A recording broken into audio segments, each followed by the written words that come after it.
Terpujilah namamu Raja di atas segala raja. Tuhan yang pegang kendali atas hidup kami. Tidak ada yang perlu kami takutkan Tuhan ketika Tuhan beserta dengan kami. Bahkan hidup kami ada di dalam kendali Tuhan. Nafas hidup kami ada dalam kuasa-Mu. Engkau yang layak kami tinggikan, kami agungkan, kami muliakan pada hari ini bahkan seterusnya dan sampai selama-lamanya di hidup kami. Tuhan, terima kasih buat hari ini kami masih boleh beribadah. Kami masih boleh bernafas semua karena anugerah-Mu Bapa. Kalau sebentar kami akan mendengarkan firman-Mu, urapi hamba-Mu yang tidak ada apa-apanya Tuhan. Sampaikan isi hati-Mu, firman Tuhan sanggup mengubah hidup kami. Dalam nama Yesus yang percaya, Tuhan di tengah kita memberkati kita, katakan bersama. Amin. Tepuk tangan sorak-sorai bagi Tuhan. Silakan duduk Bapak Ibu, Shalom. Bagaimana kabarnya hari ini? Luar biasa. Terima kasih buat tim PPW yang luar biasa ya. Mereka pakai baju pink-pink ya. Karena hari ini tanggal 14 Februari ya. Konon katanya hari kasih sayang. Ya bangun pagi saya bilang sama suami saya, "Say, ini hari Valentine loh," kata suami saya. Terus so what? Kita kan tiap hari bervalentine. Iya. Jangan cuma tanggal 14 ya saudara. Iya baik, hari ini tema dari Bapak Gembala adalah bagaimana kita menjadi umat Tuhan yang selalu layak di hadapan Tuhan. Salah satunya adalah menjadi orang yang jujur. Iya, ini ada hidup jujur. Ya, saudara, hidup jujur. Seringkali kita tuh menyepelekan ini ya. Jujur itu lawan katanya apa? Tidak jujur, alias bohong. Siapa yang suka bohong? Gak usah angkat tangan. Di dalam hati saja. Ya, suami-suami yang suka bohong, ayo. Ya. Kemarin ada satu orang ibu yang tanya saya, "Bu Debi, ya, mau tanya dong Bu, kalau ngambil uang suami itu dosa nggak?" Ya, saya bilang, "Kenapa ibu harus ngambil uang suami?" Suami saya pelit, tidak pernah terbuka dalam hal keuangan. Saya bilang, "Ibu, Alkitab berkata orang menikah itu 2 jadi 1. Berarti uang suami adalah uang?" Ya, jadi istri ngambil uang suami dosa nggak? Ibu-ibu langsung teriak, "Enggak." Ya.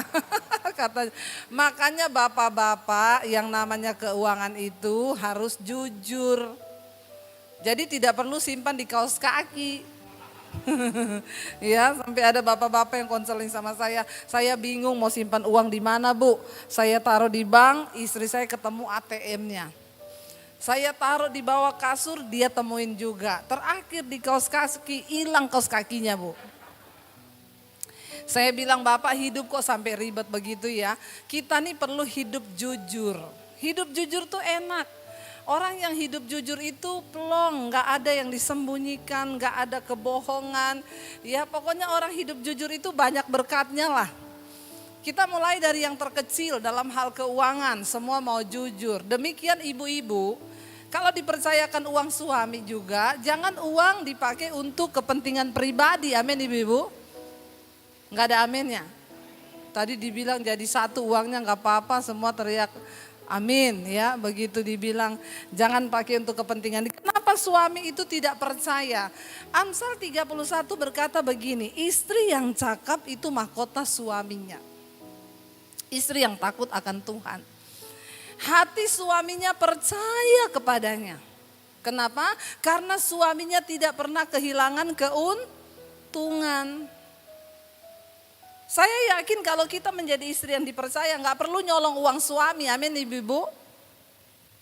Gak ada amin lagi kan. Memang ibu-ibu ini ya.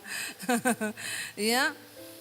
Saya itu diberikan sama suami saya bahkan kuasa. Ya, dia bilang gini, "Pokoknya keuangan semua kamu yang pegang. Termasuk dalam hal mau memberkati siapa aja itu kamu udah gak usah tanya saya. Karena saya percaya istri saya ini punya kepekaan yang luar biasa." Loh, saya mendapat kepercayaan dari suami. Kenapa? Karena memang saya dapat dipercaya. Jangan dikasih uang belanja saudara ya, sebulan dikasih uang belanja berapa di sini rata-rata uang belanjanya. Saya nggak usah bilang 10 juta loh. Nanti yang ibu-ibu cuma dapat 5 juta ngomong ke suaminya, Bu Debi bilang 10 juta loh tiap bulan. Ya misalnya nih dapat uang belanja setiap bulan berapa? 4 atau 5 juta. Ya kita harus bisa dipercaya, jangan pakai buat beli. Ya dikasih uang 5 juta sama suami langsung ke salon. Ngapa? Sulam alis. Ya. Apalagi extension bulu mata. Ibu-ibu kita harus bisa memprioritaskan kebutuhan utama yang pokok dengan yang lainnya. Kalau cuma untuk beli tas, beli apa, kalau ada kelebihan lah dari uang jajan, dari uang belanja, amin.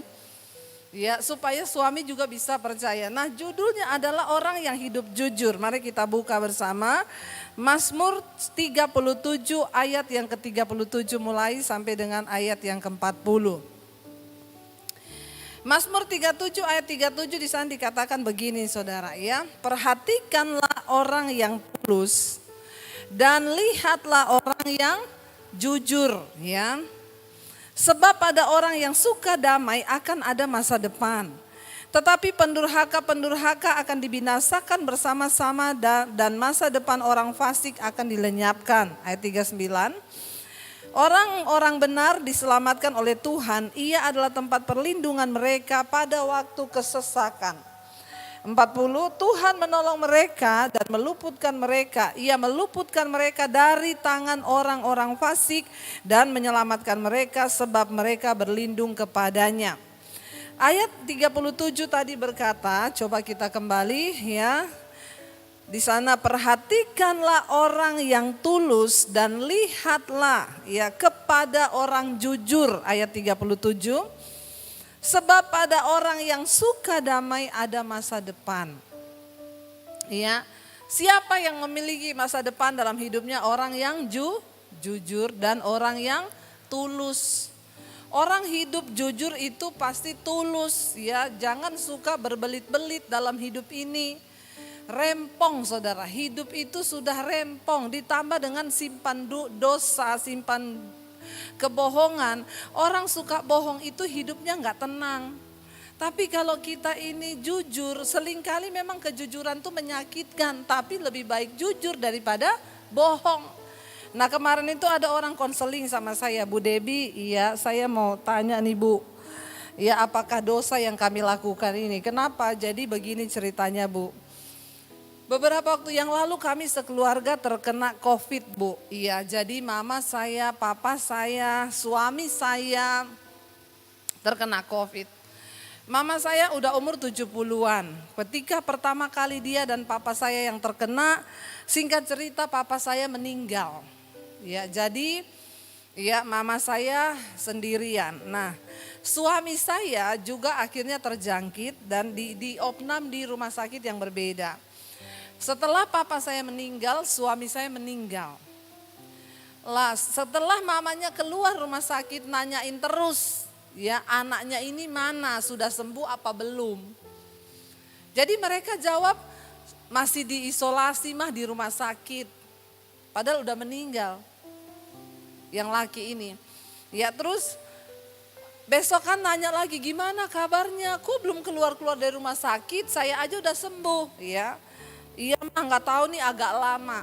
Akhirnya udah sebulan lebih tanya lagi mana dia, lagi tugas keluar kota. Lalu dia telepon saya, Bu, saya lama-lama kok jadi nggak sejahtera ya Bu ya. Maksudnya sampai kapan kami itu takut ngasih tahu mama karena takut mama drop lalu dia juga bisa sakit atau meninggal kalau dia tahu anaknya yang laki ini meninggal. Jadi apa sebaiknya yang harus kami lakukan? Saya tanya. Mau kuat seberapa lama hidup dalam kebohongan begitu? Ya, kamu lebih berdosa lagi loh. Orang udah meninggal kamu bilang lagi kerja keluar kota loh. Dosa gak itu? Orangnya udah meninggal, suamimu udah meninggal. Udah di dalam kubur, kamu bohong kepada mamamu katanya dia lagi pergi tugas di luar kota. Ya, lebih berdosa lagi tuh kamu berdosa sama yang meninggal. Karena kamu membohongi. Lah terus tapi gimana Bu? Semua keluarga kami bilang takut nanti kalau mama mati dengar kabar begitu. Mati hidup tuh di tangan Tuhan. Ya bukan karena kamu sampaikan berita, kalau memang waktunya mama meninggal ya meninggal. Tidak harus disampaikan berita yang gitu, tapi kalau belum waktunya biar mau dengar berita begitu juga tidak akan meninggal. Saya jadi ingat satu cerita saudara, ada orang kaya banget. Dia punya harta banyak saudara. Lalu tiba-tiba orang kaya ini meninggal. Lah dia punya anak saudara, berapa orang anak, tapi anak yang tertua ini sakit jantung. Ya jadi ketika papahnya itu meninggal, dia ya meninggalkan separuh harta kekayaannya buat anak tertua, yang lain tuh dibagi-bagi. Tapi anak tertua dapat yang paling gede. Nah waktu meninggal tuh semua bingung, ya mamahnya bilang gini, soalnya anak saya ini ada sakit jantung, takutnya kalau dikasih tahu dia dapat harta setengah, dia syok karena bapaknya kaget banget, kaya banget, nanti dia syok dia bisa mati kan. Jadi gimana ya cara kasih taunya, harus pelan-pelan biar gak mati. Akhirnya dipanggillah pendeta. Ya Pak Pendeta gini loh, anak kita ini ada sakit jantung. Jadi tolong Bapak berdoa minta hikmat Tuhan kasih tahu sehalus mungkin. Supaya dia gak kaget bahwa dia dapat kekayaan yang besar. Oke Pak Pendeta berdoa puasa, tiba harinya ketemu semua keluarga, Pak Pendeta bilang sama anak yang paling tua, sekarang kan Bapak sudah berbahagia ya, sudah kembali, iya. Dan ya namanya harta itu kan hanya titipan, iya. Jadi saya mau sampein ya ini, pokoknya halus banget ya. Kira-kira kalau kamu dapat harta banyak, kamu seneng gak? Ya gini. Diumpan-umpan lah saudara. Akhirnya tiba-tiba, nah saya mau kasih keputusannya ini. Jadi papamu sudah meninggal dan separuh harta kekayaannya itu buat kamu sendiri, yang lainnya itu dibagi. Anaknya itu diam aja. Terus anaknya bilang, oh kalau begitu nanti separuhnya saya kasih buat Bapak Pendeta, buat pelayanan. Tiba-tiba Pak Pendeta pingsan dan mati di tempat. Jadi ternyata yang tidak siap iman itu siapa? Ya jangan mereka-reka kematian orang itu dipikir ya kalau dia sampein, saya bilang kamu tuh termasuk sombong loh. Berpikir kalau kamu sampein terus mamahmu mati. Loh kedaulatan Tuhan kematian itu. Bukan karena kita yang ngomong begini terus mama mati. Saya bilang lebih baik jujur. Lebih baik jujur sekalipun itu menyakitkan daripada kamu menimbun dosa dan murka Tuhan loh dengan bohong begitu loh. Orang udah mati kamu bilang pergi kerja keluar kota. Iya Bu, makanya saya juga gak sejahtera. Ayo hidup dalam kejujuran tuh enak. Sekalipun misalnya mamahmu meninggal drop karena dengar itu, berarti sudah waktunya. Ya.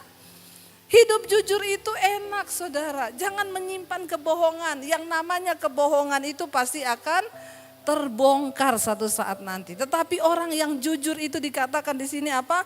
Mereka lah yang memiliki masa depan. Siapa yang ingin punya masa depan? Siapa yang ingin anak-anaknya punya masa depan? Ayo dimulai dari kita menjadi orang tua yang jujur. Jangan suka bohong. Ya kita ingat salah satu kisah orang yang bohong di Alkitab siapa? Ananias dan Safira. Ya ketika mereka berbohong saudara, ya saya pengen coba kita baca ayatnya saudara ya biar kita jelas ya. Buka bersama dalam Kisah Para Rasul yang kelima ayat yang pertama mulai. Kisah Para Rasul yang kelima ayat yang pertama. Jadi saudara ini kisah mengisahkan begini. Kalau saudara baca pasal yang sebelumnya. Jadi ketika jemaat mula-mula mereka itu disebut jemaat mula-mula. Mereka dipenuhi Roh Kudus itu di zaman Kisah Para Rasul. Terjadi pencurahan hari Pentakosta itu. Mereka menggebu-gebu semua imannya. Lalu mereka akhirnya hidup saling mengasihi, saling membagi apa yang mereka punya. Orang-orang yang punya kelebihan tanah, punya rumah yang lebih itu dijual. Kesepakatannya adalah semua hasil penjualan itu diserahkan di bawah kaki rasul-rasul. Bukan untuk dinikmati rasul-rasul, dibagiin bagi orang-orang yang membutuhkan. Ya, jadi itu komitmen mereka. Apa yang punya tanah lebih, saya punya rumah nih 2 nih. Mau saya jual 1, nanti buat dibagi-bagi jemaat yang butuh. Tapi semua hasil penjualannya itu diserahkan. Nah tiba-tiba saudara ada satu orang ini yang bernama Ananias dan Safira. Ya, kita baca ayat yang pertama, ada seorang lain yang bernama Ananias, ia beserta istrinya Safira menjual sebidang tanah.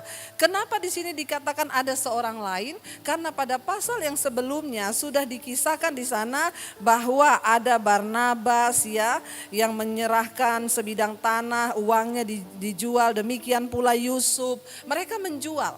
Nah, di pasal ini diceritakan ada seorang lain yang juga menjual tanahnya. Ya, jadi ini tanah investasinya, bukan rumah. Dia punya investasi kelebihan. Pada waktu itu mereka bersepakat yang kaya juallah satu bidang tanah untuk dibagi-bagi sama yang miskin. Ya, ada seorang lain bernama Ananias, ia beserta istrinya Safira menjual sebidang tanah. Ayat 2, dengan setahu istrinya, berarti istrinya juga sama-sama tahu. Ya, istrinya juga tahu dia bohong. Makanya istri kalau suami bohong diingetin, jangan didukung. Amin. Ya. Dengan setahu istrinya ia menahan sebagian dari hasil penjualan tanah itu dan sebagian lain di bawah dan diletakkan di depan kaki rasul-rasul. Jadi sebagian dia simpan, sebagian lagi dia serahkan. Padahal komitnya semua hasil penjualan dibawa.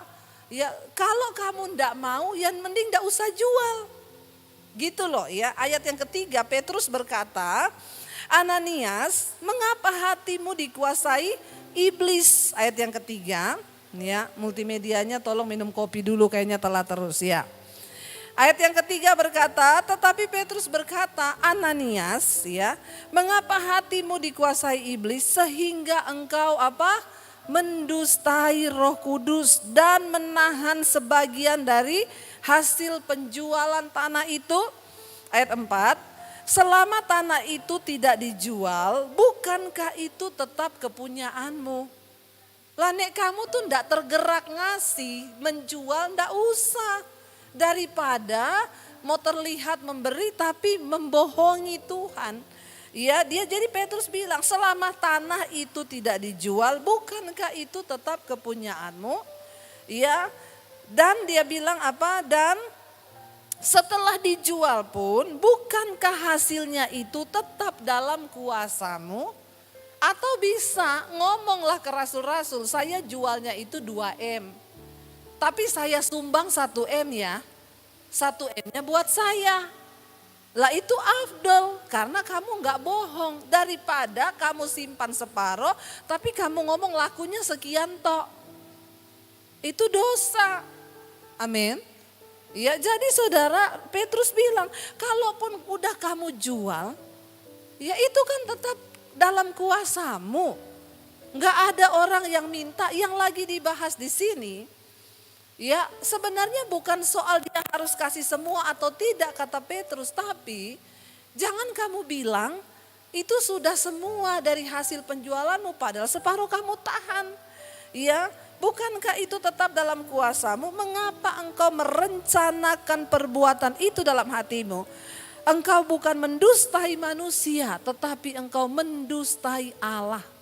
Ingat, semua yang kita lakukan dengan kebohongan, engkau membohongi suamimu itu, engkau membohongi Tuhan. Engkau membohongi istrimu, itu sama dengan engkau membohongi Tuhan. Yang engkau dustai bukan manusia, tetapi Tuhan. Lah orang kok berdusta sama Tuhan, emang Tuhan enggak tahu? Ya, mari kita mulai hidup dalam keterbukaan dan kejujuran saudara ya. Ayat yang kelima, ketika mendengar perkataan itu, rebahlah Ananias dan putuslah nyawanya. Maka sangatlah ketakutan semua orang yang mendengar hal itu. Lalu datanglah beberapa orang muda, mereka mengapani mayat itu, mengusungnya keluar dan pergi menguburnya. Kira-kira 3 jam kemudian masuklah istri Ananias, tetapi ia tidak tahu apa yang terjadi. Enggak tahu ini Safira dari mana, mungkin habis dari bank store uang. 3 jam kemudian dia baru datang. Suaminya sudah dikubur, ya. Dia enggak tahu apa-apa yang terjadi. Datanglah dia, kata Petrus kepadanya, katakanlah kepadaku, dengan harga sekiankah tanah itu ya kamu jual? Jawab perempuan itu, betul sekian. Bohong lagi enggak? Sama suaminya sama, satu roh pembohong. Ya, bertobat suami istri. Kalau ada satu yang suka bohong, satu ayo sadarkan yang suka bohong itu. Supaya enggak sama-sama jadi pembohong. Nanti keturunan kita jadi keturunan ular beludak. Amin. Kalau semuanya pembohong benar, jadi keturunan ular beludak tuh nanti anak cucunya. Ya, ditanyain sama Petrus, benar terjualnya sekian sesuai yang dibawa suamimu ke sini, betul. Suaminya udah bohong, istrinya juga bohong. Kata Petrus, mengapakah kamu berdua sepakat untuk mencobai roh Tuhan? Lihatlah orang-orang yang baru mengubur suamimu berdiri di depan pintu dan mereka akan mengusung kamu juga ke situ. Ngeri enggak saudara? Ya. Ayat 10, lalu rebahlah perempuan itu seketika itu juga di depan kaki Petrus dan putuslah nyawanya. Ketika orang-orang muda itu masuk, mereka mendapati dia sudah mati, lalu mereka mengusungnya keluar dan menguburnya di samping suaminya. Maka sangat ketakutanlah seluruh jemaat dan semua orang yang mendengar hal itu. Saudara, penghukuman itu nyata bagi orang-orang yang mendustai Tuhan. Mari kita belajar hidup dengan kejujuran di hadapan Tuhan. Kenapa? Orang yang jujur, ya tadi kita kembali ke Mazmur, ya Mazmur 37 ayat 37. Orang yang jujur itu yang akan memiliki masa depan.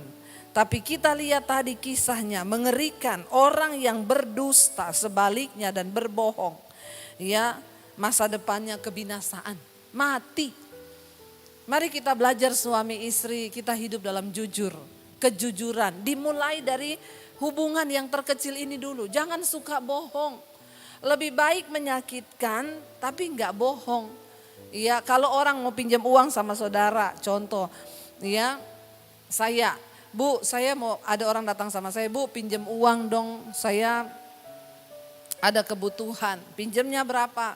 10 juta. Jangan bilang, aduh saya enggak punya uang 10 juta padahal saudara punya.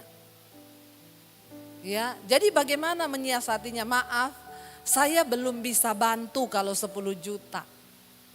Saya bisanya 2 juta tapi tidak usah ganti. Amin. Jangan bohong loh. Jangan bilang saya enggak punya uang segitu padahal kita punya. Ada orang datang pinjam uang 1 juta dong. Ya, jawab aja, maaf kalau 1 juta saya belum bisa tolong. Belum bisa, entah karena saya mau pakai uang saya atau saya mau butuh uang saya. Tapi jangan bilang gak ada, padahal ada. Ngomong aja, saya belum bisa bantu kamu kalau 1 juta. Tapi saya bisa kasih nih 500.000, tapi gak usah ganti. Enak kita. Kemarin ada ibu-ibu yang WA saya, Bu Debi mau tanya dong. Saya itu suka bantu orang dan dulu Bu orang itu pinjam uang ke saya ya ratusan juta. Ya sekarang ditagih tuh nggak balikin Bu. Aduh saya juga jadi kehilangan damai sejahtera Bu. Bagaimana ya Bu solusinya? Saya bilang Ibu, Alkitab berkata kalau kita minjemin uang ke orang jangan harapkan ganti. Jadi Bu saya relain aja daripada Ibu stres. Ibu sakit jantung, kehilangan damai sejahtera, marah-marah gara-gara itu duit. Makanya Bu, besok-besok kalau ada orang pinjam 100 juta, kasih aja 5 juta. Tapi enggak usah harap balik. Amin.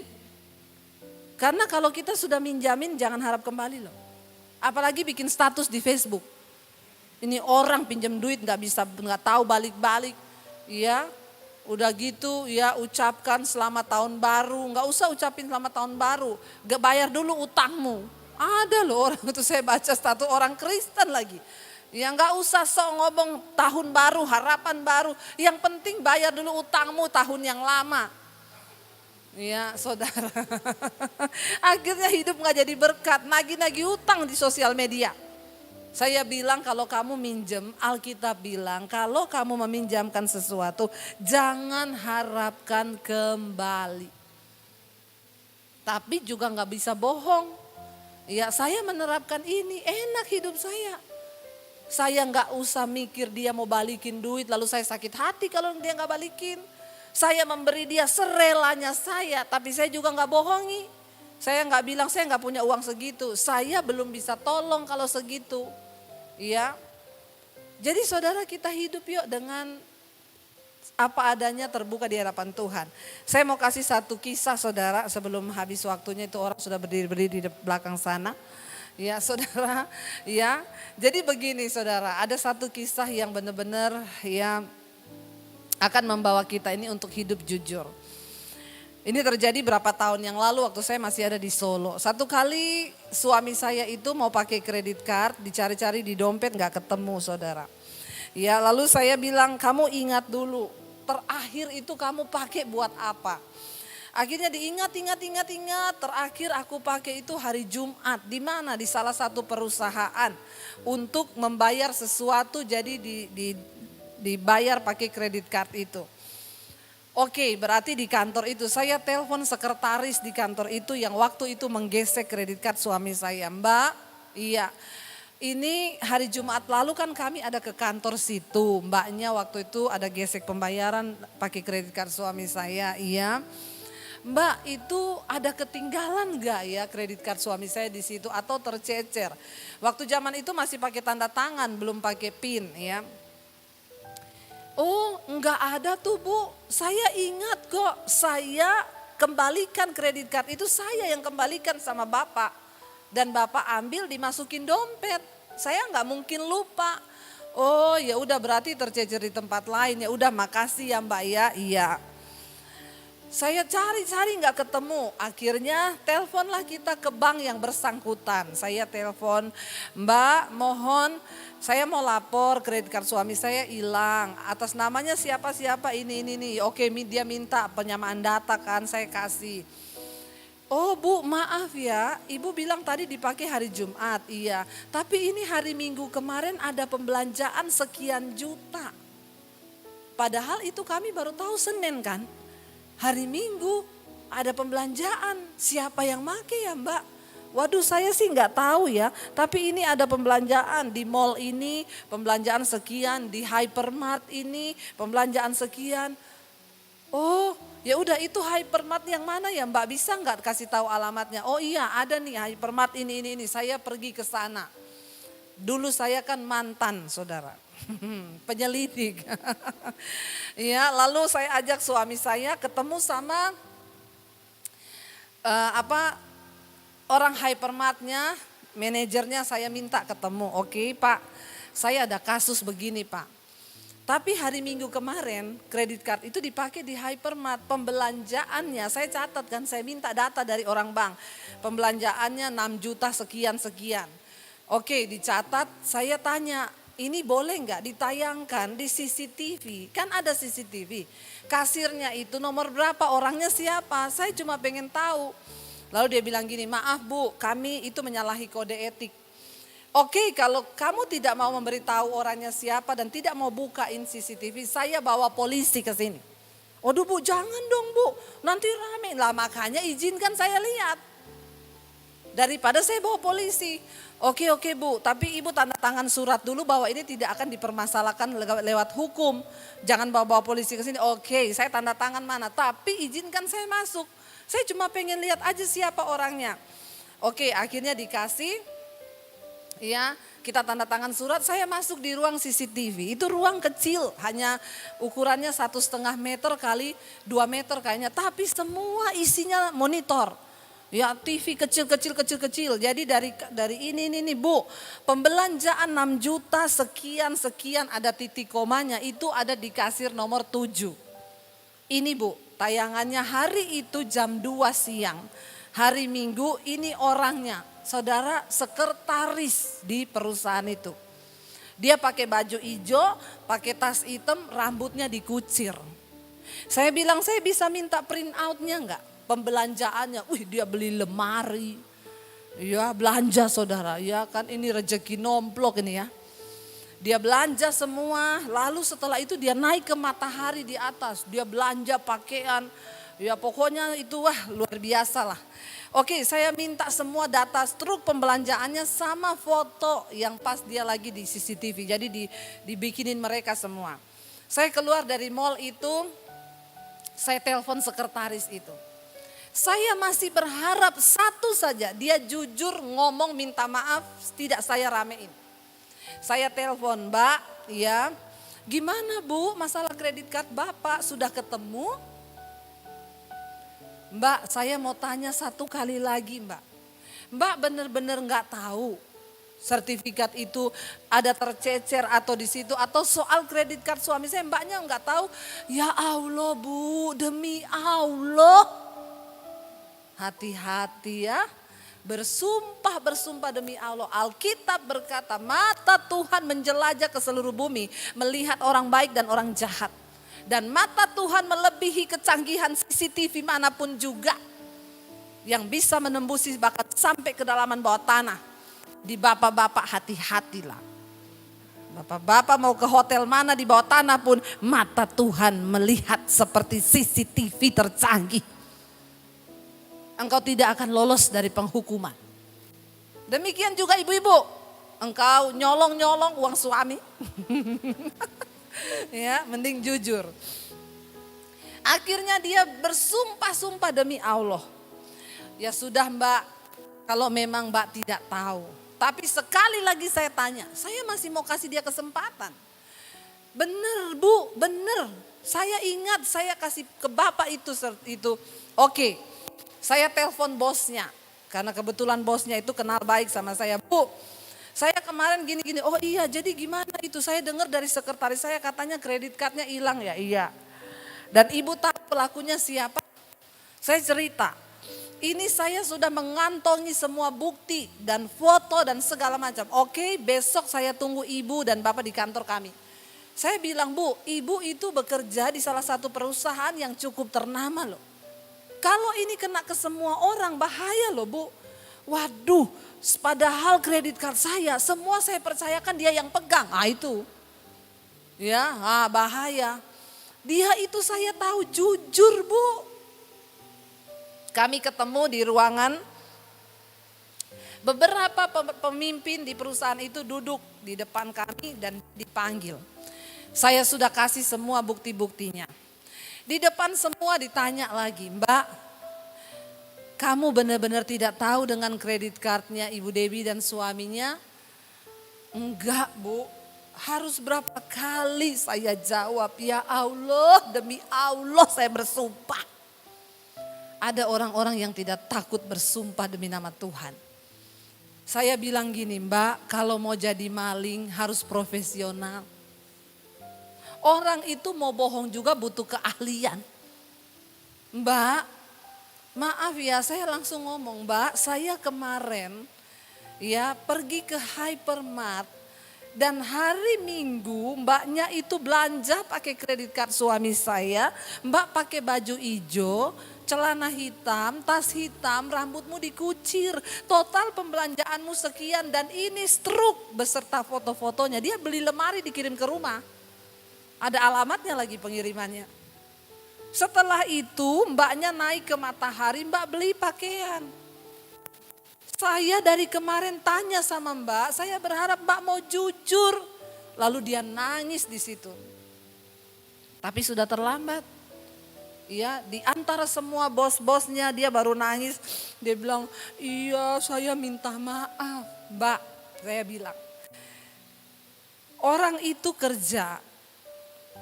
Kamu bekerja 10 tahun, mungkin kamu gak pernah nyolong, kamu jujur. Tapi sekali aja kamu berbohong, kamu tidak jujur. Semua jasa dan kebaikanmu 10 tahun itu dilupain orang. Saya cuma mau bilang ya Mbak, kamu satu kali ketemu teman kantormu di luar, mereka tidak akan ingat gini, wih dia dulu kerja 10 tahun jadi asisten pribadinya bosnya loh. Orangnya itu baik, jujur enggak. Yang orang akan ingat terakhir yang kamu bikin apa? Itu dipecat dari kantor dulu. Kenapa? Nyolong kredit cardnya orang. Nyolong kredit cardnya nasabah. Jadi 10 tahun kebaikanmu akan dilupakan orang cuma karena satu ketidakjujuranmu. Nah waktu itu saya bilang sama bosnya, Bu tolong dimaafin kasih kesempatan lagi untuk tetap kerja karena dia memohon-mohon kepada saya. Dia kejar saya, Bu please Bu, saya nggak mau kehilangan pekerjaan. Coba kalau kemarin mbaknya jujur, semua tidak akan jadi seperti ini. Tapi bosnya bilang, maaf Bu, kami perusahaan besar, nasabah kami banyak. Nanti kalau dia melakukan itu, aduh untung ketemu ibu yang tidak memperkarakan. Coba kalau ketemu orang lain, ya bisa berabe. Enggak, saya sudah tidak bisa memakai dia.